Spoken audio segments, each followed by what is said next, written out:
Então, temos a nossa área de papo de caminhoneiro com muito conteúdo, onde a gente vai estar agora dando uma trabalhada, criando uma máquina literalmente de conteúdos, com dicas de manutenção, conteúdos diários, enfim. Tem muita coisa que vai estar entrando agora aí para esse segundo semestre. Fechamos parceria com alguns pilotos da Fórmula Truck, onde eles vão estar passando o dia a dia da equipe, passando as dicas de manutenção, enfim, criando um entretenimento. Fechamos com influência nacional para estar gerando conteúdos, enfim. Tem muita coisa aí na esteira e muita coisa já saindo aí do forno, né? Estamos já caminhando para o final da conversa. Queria ver, não sei, talvez discutir um pouco, meio que um brainstorm aqui, ideias, como é que a gente poderia pensar numa aproximação de setor público e privado aí para estimular, sejam políticas públicas, ou sejam novos negócios ou ações específicas, para chamar esse jovem aí, chamar, venha. É isso aí, Renato. Tem que ter um envolvimento aí público, privado, né? Essa campanha que nós estamos lançando é exatamente para estar buscando resgatar, mostrar a importância, mostrar que existe essa profissão, né? Para o cara olhar, pô, é legal, quero ser caminhoneiro. Então, é isso que a gente tem que buscar, né? Resgatar esse orgulho, mostrar aí a importância dessa profissão para o mercado, mostrar para o Brasil, e automaticamente nós irmos dando esse primeiro passo aí nessa contenção de colapso que a gente tem aí eminente à frente. Boa, tá bom. Então, pergunta final aqui. Não é nem uma pergunta, é mais uma provocação também. É ano de COP no Brasil.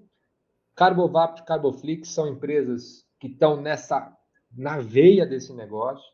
Solução nacional, liderança nacional, problema real, né? E vou falar minha percepção, tá? Pessoal, pensando em empresas no geral que eu vejo por aí.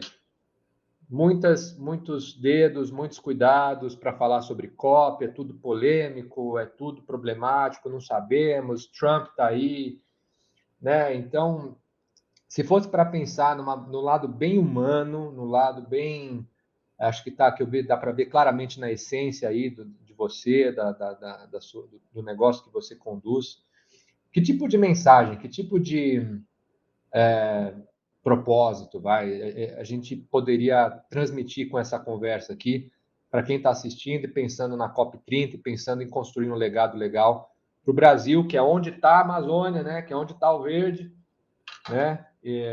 Como é que a gente pode se posicionar, meio que vinculando essa pergunta com uma coisa que eu, te juro, venho tentando transmitir em cada uma das minhas conversas de podcast, estabelecer uma coisa de protagonismo no brasileiro.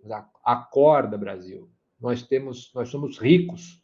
A gente não é terceiro mundo, a gente não é periferia global. Nós temos floresta, a gente tem sol, a gente tem terra, né? Então, despertar esse protagonismo para novos negócios, para uma sensação também de orgulho, falar de orgulho, não só de uma coisa de orgulho nacional, de falar, pô, é isso, estou feliz de estar aqui, feliz de fazer parte disso, e ver casos como o teu como inspiração. Qual que é a mensagem que você acha que a gente podia levar para a COP? Assim, Renato, eu acredito que o segredo da vida se chama equilíbrio, né? Então, eu acho que a gente precisa ter equilíbrio entre as ações de sustentabilidade, mas também de sobrevivência do segmento do transporte brasileiro. Então, não é questão de A ou de B, é equilíbrio. A gente precisa ter ações que sejam literalmente equilibradas, né? E cada vez mais também termos tomadores de decisões que vão para a ponta, escutar na ponta, não fique tomando decisão sentado no escritório, tendo ideias mirabolantes.